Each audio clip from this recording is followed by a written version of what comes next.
கலந்து கொள்ள சார்ந்தவர்களே, உங்கள் எல்லோருக்கும் அன்பான வணக்கம். இங்கே எனக்கு முன்னால பேசிய கழகத்தின் துணைத் தலைவரிலிருந்து அத்துணை பேரும் மிக விரிவாக விளக்கமாக இந்த அநீதியை அப்பட்டமாக புட்டு வைத்திருக்கிறார்கள். ஏன் இந்த அநீதியை அவர்கள் நெஞ்சம் மாற மனசாட்சிக்கு விரோதமாக அப்படி ஒன்று இருப்பதாகவே அவர்களுக்கு தெரியவில்லை. இருந்தால் அதற்கு விரோதமாக என்று கூட சொல்லலாம். இருக்கிறதா என்பதே கேள்விக்குறி. அப்படிப்பட்ட ஒரு சூழ்நிலையிலே நம்மிடமே பணத்தை வசூலித்து அதை நமக்கு கொடுக்காமல் அவர்களே மற்ற விரும்பக்கூடியவர்களுக்கு கொடுப்பது என்பது இருக்கிறத, அது எந்த வகையில் சம ஈவு சம பகிர்வு ஆகும்? இது ஒன்றும் அவர்கள் நடத்துகிற ஒரு தனி வியாபாரம் அல்ல. இது ஒரு அரசியல் சட்டத்திலே பிரமாணம் எடுத்துக்கொண்டு நடக்கக்கூடிய ஒரு அரசு. அந்த அரசியல் சட்டத்தில் என்ன சொல்லி இருக்கிறது? கூட்டாட்சி.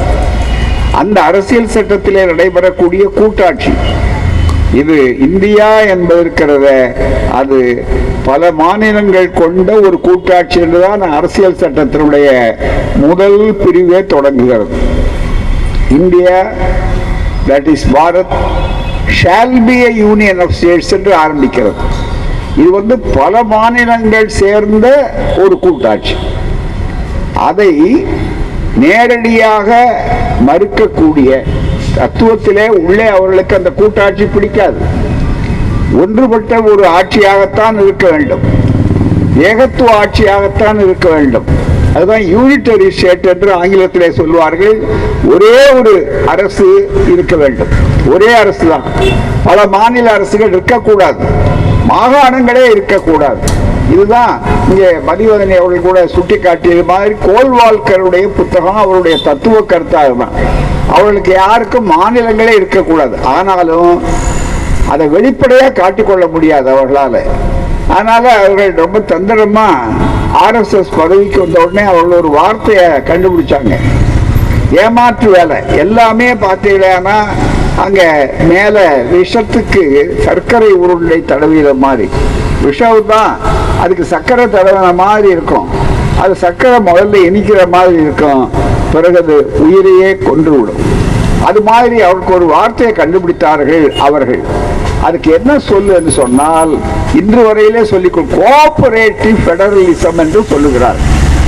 அதாவது கூட்டு மட்டும் இல்லை, இவர்கள் கூட்டாட்சி மட்டும் இல்லை, கூட்டுறவுள்ள கூட்டாட்சி.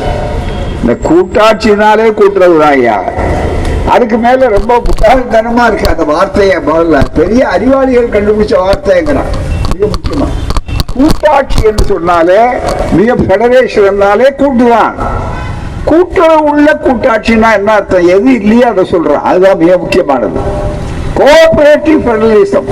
சரி, இப்ப அந்த பேர்ல கூட வேண்டாம், ரொம்ப நீங்க ராஜாவை மிஞ்சக்கூடிய ராஜ விசுவாசிகளா பேர் வச்சிருக்கீங்க, சரி. ஆனா அதை நடைமுறையில எத்தனை விழுக்காடு நீங்கள் செய்திருக்கிறீர்கள்? இதுதான் இன்றைக்கு கேள்வி. இதுதானே நல்ல சந்தர்ப்பம். எத்தனை மாநிலங்கள் இருக்கின்றன? அந்த மாநிலங்கள்ல ஏன் இப்போ ஒரு கோஷம் இந்தியா பூராவிலையும் பார்லிமெண்ட்ல தொடங்கி இந்தியா பூராவிலையும் அந்த வள்ளுவர் கோட்டம் வரையில நடக்கக்கூடிய எல்லா இடத்துலையும் ஏன் எதிரொலிக்குது? இந்திய பட்ஜெட்டா அல்லது இது பீகாருக்கும் ஆந்திராவுக்கு மட்டுமே இருக்கக்கூடிய பட்ஜெட்டான்னு கேட்கக்கூடிய அளவிற்கு இந்த ஏன் குரல் வரணும்? ஆந்திராவுக்கு நீங்க கொடுக்கறத பத்தி எங்களுக்கு ஆட்சேபனை இல்லை, பீகாருக்கு நீங்க அள்ளி அள்ளி கொடுக்கறத பத்தி எங்களுக்கு ஆட்சேபனை இல்லை. இன்னும் குஜராத்துக்கோ இன்னொரு வாரி கொடுக்கிறீர்கள், மற்றது கொடுக்கிறீர்கள். உத்தரகாண்டுக்கு எங்கெங்க எல்லாம் காவி ஆட்சி நடக்கிறதோ அங்கெல்லாம் நீங்கள் கொடுக்கிறீங்க. ஆனா எங்களுக்கு, நாங்களும் தமிழ்நாட்டுக்காரர்களும் இந்தியாவில் இருக்கிற இதர மாநிலங்களும் இந்தியா கூட்டணி ஆட்சி செலுத்தக்கூடிய ஆட்சியாளர்களுக்கும் அதுல மாநிலங்கள்ல உறுப்பினர்களா இல்லையா? கூட்டுறவு உள்ள கூட்டாட்சி அப்படின்னா என்ன அர்த்தம்? கோஆபரேட்டிவ் ஃபெடரலிசம்னா அதுக்குள்ள இவர்கள் இல்லையா? அவர்களுக்கு அந்த உரிமை இல்லையா? நாங்கள் என்ன பிச்சை கேட்கிறோமான்னு கேட்டார் அன்பழகன். மற்ற நாம பிச்சை கேட்கல, நம்முடைய உரிமை அரசியல் சட்டப்படி உரிமை. அதான் அந்த அரசியல் சட்டப்படி நம்ம வரி கொடுக்கிறோம். வரி கொடுக்கறதுல நமக்கு மிக முக்கியமா மிக பெரியாக திரும்ப இந்த காலத்துல வீரபாண்டிய கட்டபொம்மன் தான் தேசியத்துக்கு ரொம்ப முக்கியம்னு நீங்க சொல்லி அதை மிகப்பெரிய அளவு பாராட்டுகிறீர்கள். வீரபாண்டிய கட்டபொம்மன்ல வசனத்துல என்ன வந்தது? அதை இப்ப நாங்க திருப்பி கேட்கணும். அந்த வசனத்தை திருப்பி சொல்லணுமா? சொல்ல வேண்டிய அவசியம் இருக்குமா? நீங்க நல்லா நினைத்து பார்க்கணும். ஏன்னு கேட்டால் உங்களுக்கு பங்கு என்ன இல்லை, மிக முக்கியமா வேற ஒண்ணும் இல்லை. நண்பர்களே, நீங்க எல்லாம் தெளிவா சொல்லிட்டீங்க. நல்லா புரிந்து கொள்ளணும். சாதாரண மக்களுக்கு கூட போய் சேரணுங்கிறது தான் இந்த ஆர்ப்பாட்டத்தினால நாம மக்கள் மத்தியில் இந்த பிரச்சாரத்தை தெருமொழியா சொல்லணும். இன்றைக்கு சென்னையில பாத்தீங்கன்னா ஒரு இடத்துக்கு புறப்படும் போது நாம ஒரு நிகழ்ச்சிக்கு போறோம். மற்ற மாநிலங்களை மற்ற நகரங்களை பார்க்கும்போது நம்ம என்ன காவல்துறையாக இருந்தாலும் அல்லது அதிகாரிகளாக இருந்தாலும் எவ்வளோ அற்புதமா சமாளிக்கிறாங்க மிகப்பெரிய அளவுக்கு. இந்த மெட்ரோ திட்டம்னு மட்டும் வந்துடலன்னா இன்னைக்கு இன்னும் நெருக்கடி இருக்கும், போக்குவரத்துக்கு நெருக்கடி இருக்கும். ரொம்ப மிக முக்கியமா தகுந்த நேரத்தில் இந்த மெட்ரோ திட்டம் வந்தா இதுல உங்களுடைய பங்களிப்பு இருக்க வேண்டாமா? இன்னும் கேட்டா முழுக்க முழுக்க ரயில் எப்படியோ அது முழுக்க அதுலயும் அவர்கள் கோளாறு செய்தாங்க. ரயில்வேல எந்த திட்டமும் கிடையாது புதுசா. அதுக்கு முன்னால ரயில்வே பட்ஜெட்னு ஒன்று தனியா இருக்கும். அந்த ரயில்வே பட்ஜெட்ல லாலு பிரசாத் போன்றவர்கள் ரயில்வே அமைச்சராக இருந்த போது லாபம் எடுத்து பொது பட்ஜெட் கொடுப்பாங்க. ஆனா இப்ப என்ன நடக்குதுன்னு யாருக்கும் தெரியாது. ஏன்னா எப்படி பிளானிங் கமிஷன், திட்ட கமிஷன் என்பதை ஒழித்தார்களோ, இப்ப அதுக்கு பதிலாக நமக்கு புரியாத ஒரு வார்த்தை, ஹிந்தி வார்த்தை இல்லை, நீத்தி ஆயோக். அதுதான் நமக்கு அதுல அங்க போய் உட்காரணும். அங்க அவர்கள் என்ன கொடுப்பாங்க, என்ன செய்வாங்கன்னு தெரியாது. மிக முக்கியமா அதுல என்ன நடக்கிறது என்று தெரியாது. அதே மாதிரி மற்ற மற்ற இடங்களிலும் வந்த பிற்பாடு இன்றைக்கு அந்த நம்முடைய உரிமைகள் நசுக்கப்பட்டிருக்கின்றன. மாநில உரிமைகள், நம்ம உரிமையை கேட்கிறோம். 29 பைசா ஆட்சியான்னு கேட்டாங்க. ஏன்னா ₹1 வந்தாக்கா 29 ரூபா, 29 காசை நீங்க திருப்பி கொடுக்குறீங்க. 21 காசுல இருந்து 29 காசு வரைக்கும். ஆனா ₹1 கொடுத்தவனுக்கு உத்தரப்பிரதேசக்காரனுக்கு நீங்க ₹2 கொடுக்குறீங்க சொன்னார்கள். இங்க போறாம நியாயம்தானா? எவ்வளவு கொடுமை! நம்முடைய பணத்தை எடுத்து நமக்குள்ள நம்ம கையில இருந்தே எடுத்து மிகப்பெரிய அளவு கொடுத்தா என்ன? அந்த வாய்ப்புகள் இன்றைக்கு அநீதியாக அக்கிரமம் நடக்குது. என்ன காரணம்? அதுக்கு வேறு காரணம் இல்லை. மோடியுடைய ஆட்சிக்கு அது மைனாரிட்டி அரசு, அது சொந்த பலத்தில் நிக்கல. அதை மெஜாரிட்டி மாதிரி அதை காட்டணும் என்று சொன்னால் 2 முக்கிய கட்சிகளுடைய தயவுனால நடக்குது. ஒன்று ஆந்திரா, இன்னொன்று பீகார். இந்த 2 பேரும் அவங்களுக்கு முட்டு கொடுக்குறாங்க. ஏன்னா பிரதமர் நாற்காலி 2 கால் இல்லை, நாற்காலியே இல்லை, 2 காலி தான் இருக்கு. அந்த மீதி 2 கால் இவங்க தான் கொடுத்துருக்காங்க.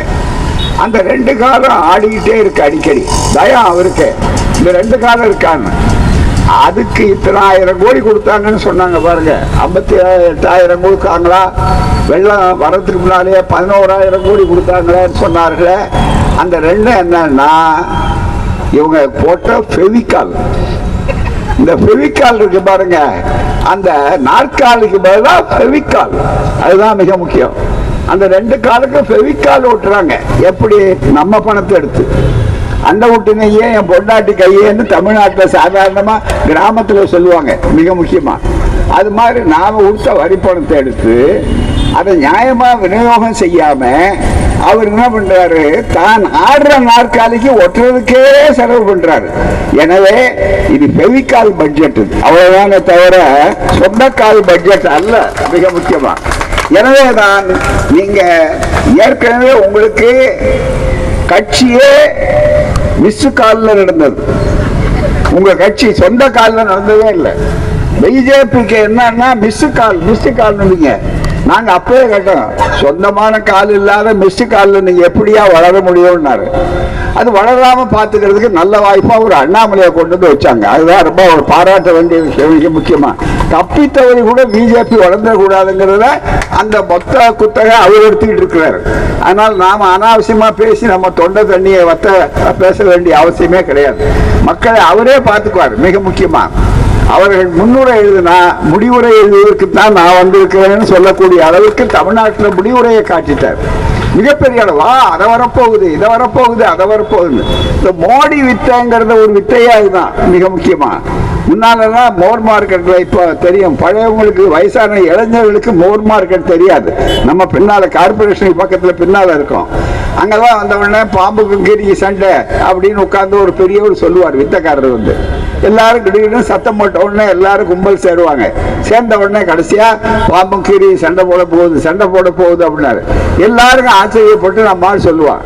அதுவும் சென்னையில கூட்டம் சேர்றதுல ரொம்ப வித்தியாசமானவங்க சென்னை ஜனங்க, நமக்கு நல்லா தெரியும். போறா யாரும் ஒன்றும் செய்ய வேண்டாம், நீங்க போகும்போது கூட திரும்பி போகும்போது இந்த எக்ஸ்பெரிமெண்ட் செஞ்சு பார்க்கலாம். ஆனா காவல்துறைக்கு கிடைச்சதா இருக்கிறது என்னன்னா, ஒரு பானை இருக்கு பாருங்க, அங்க எட்டி பாருங்க. லேசா ஒரு ஆள் போய் நின்று எட்டி பார்த்தா போதும், வேற ஒன்றும் வேண்டாம். உடனே 5 பேர் வருவார். என்னங்க அப்படின்னா 10 பேர், உடனே 100 பேர். காவல்துறை உடனே வந்து போக்குவரத்தை நெருக்கடி செய்ய வேண்டும். என்னங்க அதுதான் எனக்கு தெரியுதுங்க, அதுக்காக தான் உட்கார்ந்து பார்த்துட்டு இருக்கேன். ஆகவே என்னன்னு தெரியாம 100 பேர் கூடுற இடத்துல இன்னைக்கு போக்குவரத்துக்கு இடைஞ்சல் இல்லை, எல்லாத்துக்கும் போட்டு இவ்வளவு பெரிய மெட்ரோவை கொண்டு வந்திருக்கிறாங்க. அதுக்கு சொல்ல காப்பாற்ற வேண்டாமா? இன்னைக்கு அந்த நெருக்கடியை மாற்ற வேண்டாமா? இதெல்லாம் எடுத்து சொல்லிதான் ஒரு அற்புதமான ஒரு திராவிட மாடல் ஆட்சி. இவ்வளவு நெருக்கடி இருந்தாலும் நல்லா சமைக்கிறாங்க. ஒரு மாமியாரு எல்லா சாமானும் எடுத்து வீட்டுக்குள்ள வச்சுக்கிட்டு நீ சாம்பார் வை, நீ சாப்பாடு கொடுன்னு சொன்னா அதையும் தாண்டி ஒழுங்கா செய்யற மருமகள் மாதிரி இன்னைக்கு நம்ம முதல்வர் ஸ்டாலின் இருக்கிறார். அதுதான் மிக முக்கியம். அவ்வளவு சாமர்த்தியமா அவர் அப்படியும் செஞ்சு வச்சிடுறாரு. உடனே கோபம் மாமியாருக்கு, என்னையா நீ இவ்வளவு எடுத்து வச்சாலும் அவர் எப்படியோ அது தெரிஞ்சுக்கிட்டு கொஞ்சம் கொஞ்சமா எடுத்து எல்லாத்தையும் போடுறாரு. நான் இவரெல்லாம் மத்தியான சாப்பாடு தான் போட்டேன், இவர் காலை சாப்பாடும் பள்ளிக்கூடத்துக்கு சேர்த்து போடுறாரு. அந்த காலை சாப்பாட்டை எடுத்து வேக வேகமா வெளிநாட்டுக்காரன் மாறுறான், வெளிநாட்டுக்காரன் வந்து பின்பற்றுறான். என்னன்னா தமிழ்நாடுன்னு ஒரு மாநிலம் செய்யற இடத்தை கொண்டு போய் பின்பற்றுறார்களேங்கிற ஆத்திரம். அதனால் இந்த ஆட்சி எப்படி ஒழிக்கணுங்கிறதுக்காக ரோட் ஷோ பண்ணார். இங்கதான் பக்கத்துல வந்தார் ரோட் ஷோ. எல்லா ஷோவும் இங்க சொன்னாங்க. மிக முக்கியமா இந்த வார்த்தையெல்லாம் நாம் அதுக்கு முதல்ல தேர்தலில் கேள்விப்பட்டது இல்லை. ரோட் ஷோ, இங்க ரோட் ஷோ, வடநாட்டில் காட் ஷோ. ராமரை காட்டினார், அதுதான் மிக முக்கியம். அங்க எல்லா ஷோவும் பேட் ஷோவா முடிஞ்சது, அதுதான் மிக முக்கியமானது. ஒரு பயனும் வரல. போறாம நெட் ரிசல்ட் என்னன்னா 0 தான் வந்து, பெரிய 0. எல்லாரும் நினைச்சாங்க சும்மா அழகுக்கு சொல்றாரு நம்ம முதல்வர் 40க்கு 40 அப்படின்னு. நாங்க அன்னைக்கே சொன்னோம் இனியவை 40, அதுதான் ரொம்ப மிக முக்கியம். ஒண்ணு இந்த 40 வந்து பாருங்க, 40 வந்தது தாங்க இந்த பட்ஜெட்டை இந்த மாதிரி ஆக்குறது காரணம். இவ்வளவு நாம போய் ஒண்ணு இந்த மக்கள் போடலையே, கோபம் ஆத்திரக்காரனுக்கு அறிவு மட்டு, அவ்வளவுதான். இன்னைக்கு நீங்க ஒரு திருப்தியா இருக்கலாம், ஆனா இது எங்க கொண்டு போய் விடும்னா, மற்றவர்கள் கைவிட்ட பிரிவினை கோரிக்கை இருக்கிறத அதை மற்றவர்கள் மறந்து விட்டார்கள். நீங்கள் இளைய சமுதாயத்திற்கு அந்த பிரிவினை கோரிக்கைக்கு மீண்டும் மீண்டும் உயிரூட்டுகிறீர்கள். முடிந்தால் நன்றாக செய்து பாருங்கள், உங்களால் வெற்றி அடைகிறதா என்று பாருங்கள். அதுதான் மிக முக்கியம். கேட்டவன் விட்டுட்டான், சும்மா இருக்கிறவன் ஏன் விட்டுறேன்னு சொல்றாரு, அதுதான் மிக முக்கியம். அப்படி நடந்து கொண்டிருக்கலாமா? Cooperative federalism is the most uncooperative அரசாங்கம், அதுதான் மிக முக்கியம். ஒத்துழையாத ஒரு அரசாங்கம் இருக்கு மிக அளவிற்கு. ஆகவேதான் இந்த போராட்டம். நன்றாக நினைத்து பார்க்கணும். மற்றபடி பட்ஜெட்டுடைய அம்சங்கள்லாம் சொன்னார். என்ன அநியாயம்!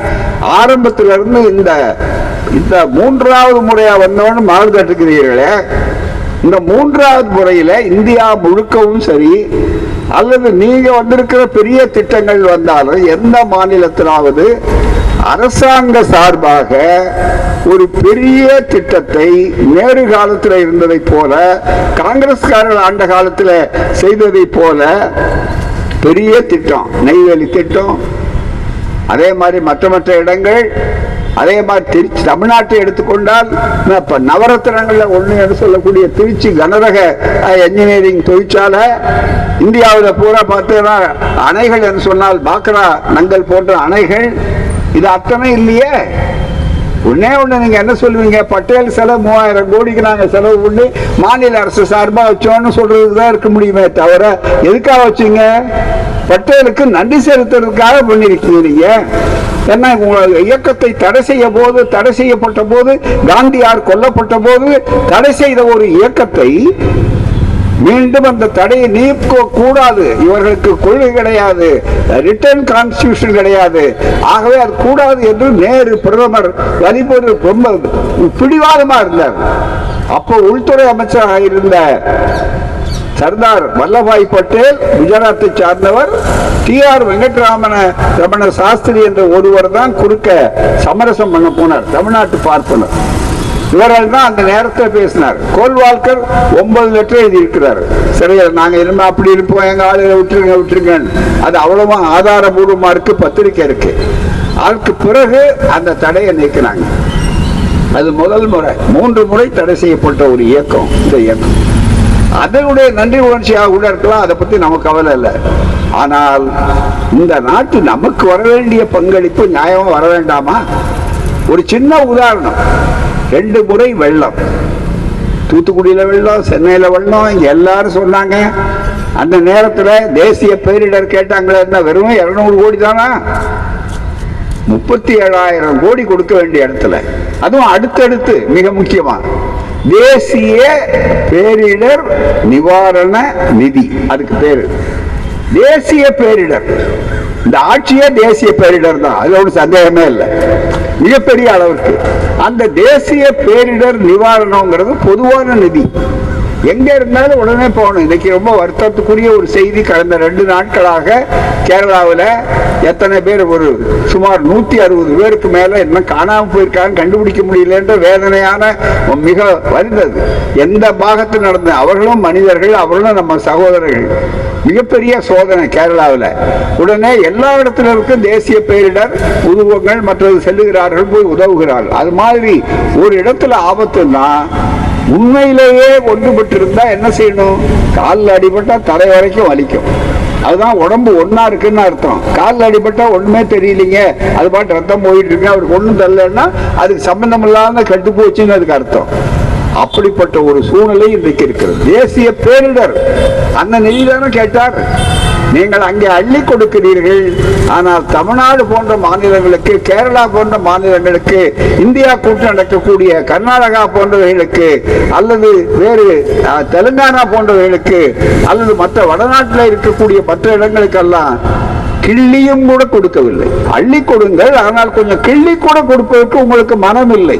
ஏனென்றால் கோபம், உங்களுக்கு ஆத்திரம்.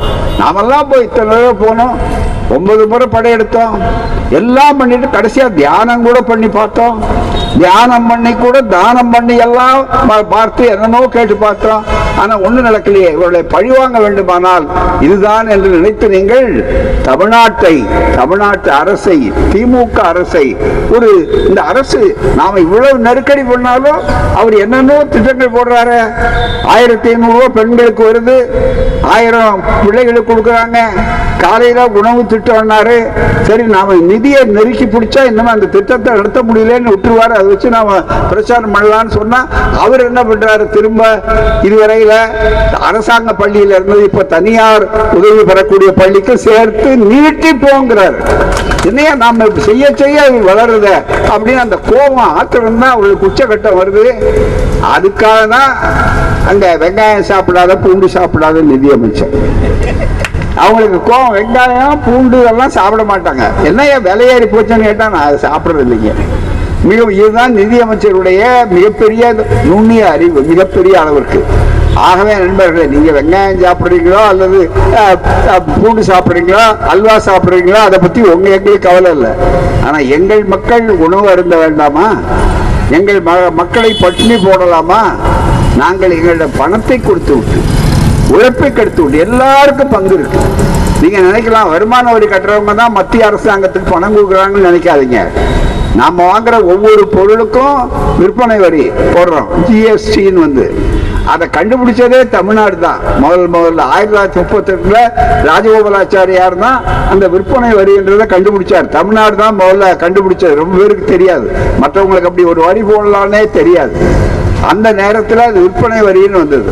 கொஞ்சம் கொஞ்சமா வந்த உடனே இவர்களுக்கு இருக்கிற எல்லா துறையும் பெரும்பாலான வருமான வரி சோர்சஸ் அவங்க எடுத்துக்கிட்டாங்க. அதையும் இப்ப அங்க போனார். இதே பிரதமர் ஜிஎஸ்டி என்ற இந்த திட்டத்தை பழைய அரசாங்கம் சொல்றாருல்ல, பழைய அரசாங்கம் காங்கிரஸ் அரசாங்கத்தில் தான் அப்ப எவ்வளவு கொடுத்தாங்க, உங்க அரசாங்கத்தில் என்ன நடந்தது, உங்க அரசாங்கத்தில் என்ன நடந்ததுன்னா திருப்பி எல்லாரையும் காங்கிரஸுக்கு ராகுல் காந்திக்கு பதில் சொல்லணும்னு நினைச்சுக்கிட்டு சொல்றாரு போடாம. சரி, அதே கேள்வியை உங்களுக்கு கேட்க வேண்டாமா? நீங்கள் குஜராத் முதலமைச்சராக இருக்கிற போது அன்பார்ந்த பிரதமர் மோடி ஜி அவர்களே மிக தெளிவாக நீங்கள் பிரதமராக இருந்த காலத்தில் என்ன சொன்னீர்கள்? இந்த ஜிஎஸ்டி வந்த போது நான் ஒருபோதும் என்னுடைய குஜராத் ஜிஎஸ்டியை ஏற்காது, நாங்கள் ஒருபோதும் அப்படியே என் பணத்து மேலதான் வரும், நான் எதிர்ப்பேன் அப்படின்னு தீவிரமா பேசின ஒருவர். இன்னைக்கு அந்த ஜிஎஸ்டியை எல்லா இடத்திலும் கொண்டு வர்றது மட்டுமல்ல, இந்த வசூல் பண்ண பணத்தை ஒழுங்கா பங்கீடு செய்யணுமா இல்லையா மிக முக்கியமா. ஆகவே தான் இது நம்முடைய மாநில உரிமை, வெறும் நிதி உரிமை அல்ல, மாநில உரிமை, அரசியல் சட்டம் அளித்திருக்கின்ற உரிமை. எந்த அரசியல் சட்டத்தின் மீது நீங்கள் பிரமாணம் எடுத்தீர்களோ அந்த அரசியல் சட்டம் வழங்கி இருக்கிற உரிமையை நீங்கள் மீறக்கூடாது. எங்களுக்கு நியாயம் செய்வது என்பது ரெண்டு, ஆனால் அந்த அரசியல் சட்டத்தை நீங்கள் மீறலாமா, நியாயமா? ஒரு அரசியல் சட்டத்தை மீறினால் அந்த அரசு நீடிக்கலாமா என்பதுதான் உலகம் முழுவதும் இருக்கக்கூடிய ஒரு கேள்வி, நியாயமான ஒரு கேள்வி. எனவேதான் இதை தெளிவாக சொல்ல வேண்டும். இது ஒவ்வொரு இடத்துலையும் ஒவ்வொரு கட்சிக்காரரும் தமிழ்நாட்டில் சென்றாங்க. ஆனா இங்கே சில விபீடனர்களும் பிரகலாதர்களும் அனுமார்களும் சுக்ரீவர்களும் இருக்காங்க. இங்க ஒருத்தர் சொல்றார், அரசியல்ல ரொம்ப தெளிவுபடுத்தவர், முதல் கையெழுத்து அவர் தான் போடுவார், அப்படிப்பட்டவர் சொல்லுவார் மாற்றம் மாற்றம்னார். அப்பவே சொன்னோம் மாற்றம் ஏமாற்றமா முடிஞ்சிடக்கூடாதுன்னு. இப்ப அது அவருக்கு ஏமாற்றமா முடிஞ்சது, அதுதான் மிக முக்கியம். அவர் சொல்றார் 25 எங்களுக்கு கொடுத்திருந்தா உங்களுக்கு எவ்வளவு பணம் கொடுத்திருப்போம். அப்ப என்ன பணம் கொடுக்காது என்ன அர்த்தம்? இவர் யாருக்கு சொல்றாரு? 25 இடத்த அவங்களுக்கு போட்டிருந்தா, ஓட்டு போட்டிருந்தா நாங்க கொடுத்துருப்போம் போராம. எப்படியா இருக்கு? தயவு செய்து சொல்ல முடியாது. ஏன்னா எவ்வளவு அரசியல் அரைவேக்காட்டுத்தனமானவர்கள் பெரிய வில்லாதி வில்லர்கள் மாதிரி பெரிய நோபல் பரிசு வாங்கறதுக்கு ஒரு மார்க்ல ஒரு ஃபெயில் ஆகிட்டவர் மாதிரி மிகப்பெரிய அளவிற்கு பேசக்கூடியவர்களாக இருக்கிறார்கள் என்றால் இதை விட அரசியல் கொச்சைத்தனம் வேறு என்ன இருக்க முடியும்? எண்ணி பார்க்க வேண்டும். 25 இடம் கொடுத்தா உடனே கொடுப்போம்னா என்ன அர்த்தம்? பணத்தை வாரி கொடுப்போம்னு அர்த்தமா? நீங்க எங்க கட்சியில சேர்ந்துங்க, வாங்க உடனே கொடுப்போம் அப்படின்னு கேட்கலாமா? முதல்ல இது என்ன ஒப்புக்கொள்றாரா பிரதமர்? இதை ஏற்றுக்கொள்றாரா? நீங்க எல்லாம் எதுக்கா அந்த கூட்டணிக்கு போனீங்கிறது நல்லா தெளிவா தெரியுமே. ஏலம் போடுற அரசியல் ஒரு பக்கம், இன்னொரு பக்கம் பேரம் நடத்தி கொண்டிருக்கிறவர்கள் நீங்கள் வெளியே வர முடியாது. ஏன்னா ஒவ்வொருத்தரும் குடுமையும் அங்க வச்சிருக்காங்க. ஆகுன்னா உடனே ஊழல் அப்படின்னு ஒரு எடுத்து காட்டுவார், உடனே அப்படி அடங்கிடுவார் கூடாம மிகப்பெரிய அளவிற்கு. அண்ணா ஓரிரவு நாடகம் சினிமா பார்த்தவங்களுக்கு தெரியும். அதுல ஒரு படம் எடுத்திருப்பான், ஒரு படம், ஒரு கொலை நடக்கும். அந்த கொலையில இருக்கிற படத்தை எடுத்து வச்சுக்குவான். அடிக்கடி என்ன ஏதாவது பேசினா அந்த படத்தை எடுத்து காட்டுவான், உடனே அடங்கிடுவான் போறாம. அது மாதிரி இங்க ஒரு மிக முக்கியமான அளவிற்கு காட்டுகிறார். எனவே நண்பர்களே, இந்த உரிமைக்கான போராட்டம் என்பதற்கு இது எல்லா கட்சியும் தமிழ்நாட்டில் நடத்துவது வரவேற்கத்தக்கது. திமுக அவர்கள் விளக்கமா சொன்னாங்க.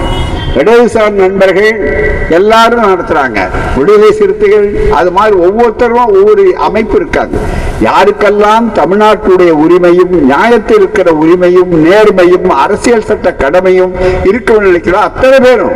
இது ஒரு கட்சி பிரச்சனை அல்ல நண்பர்களே, இது ஒரு ஆட்சியினுடைய பிரச்சனையும் அல்ல, இது நம்முடைய பிரச்சனை. ஏன்னா நம்ம பிள்ளைகள் படிக்க வேண்டாமா?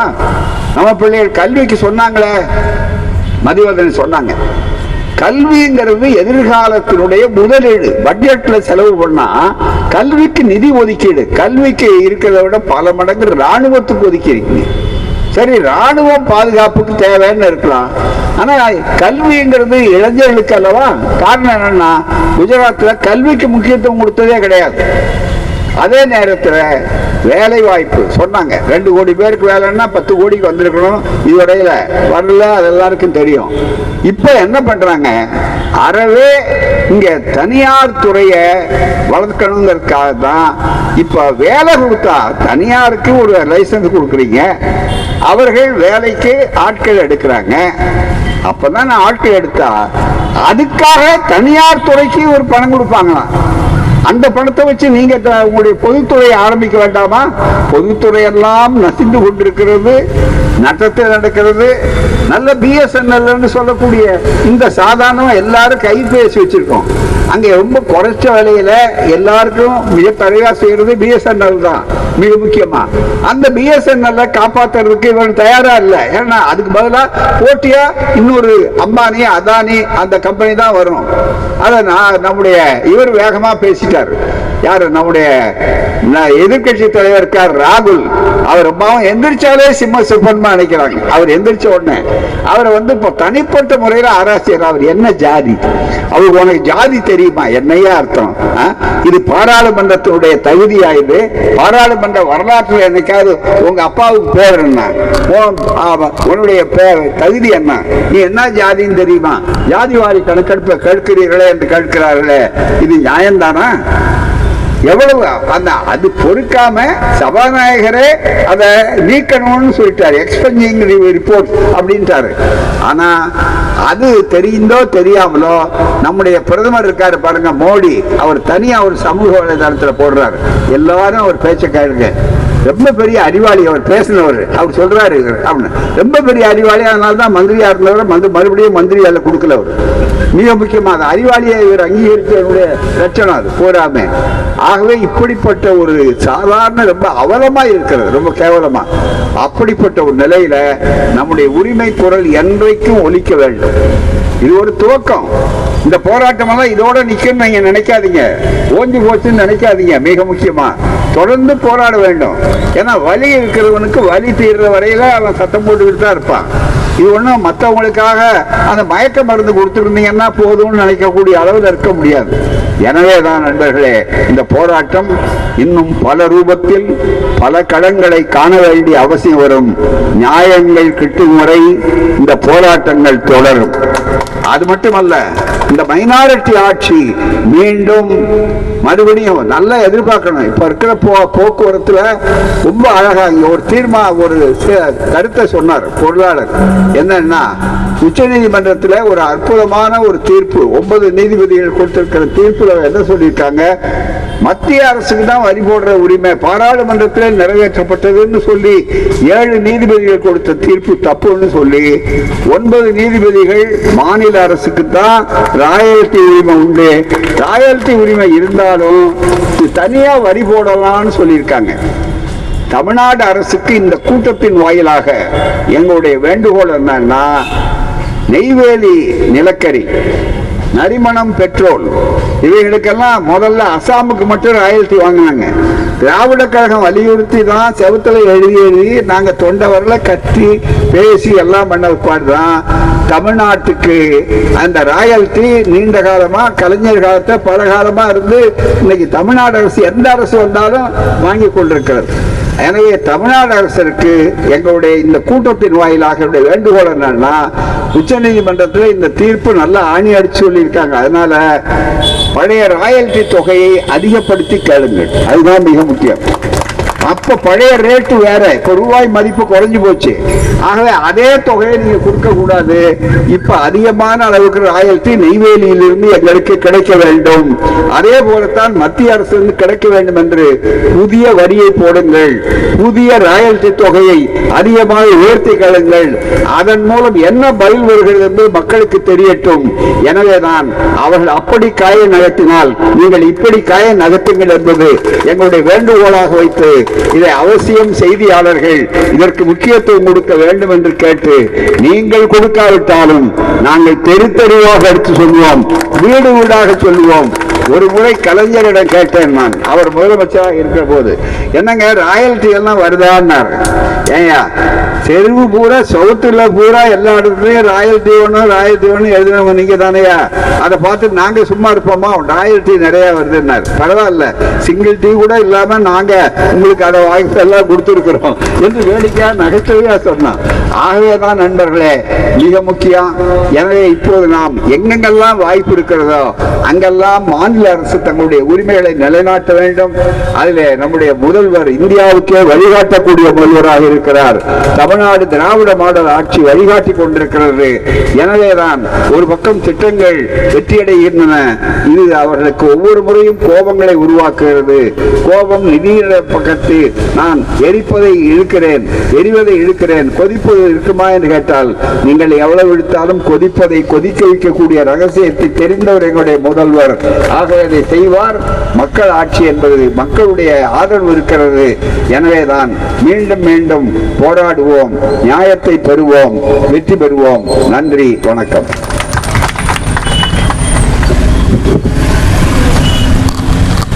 தமிழ்நாட்டு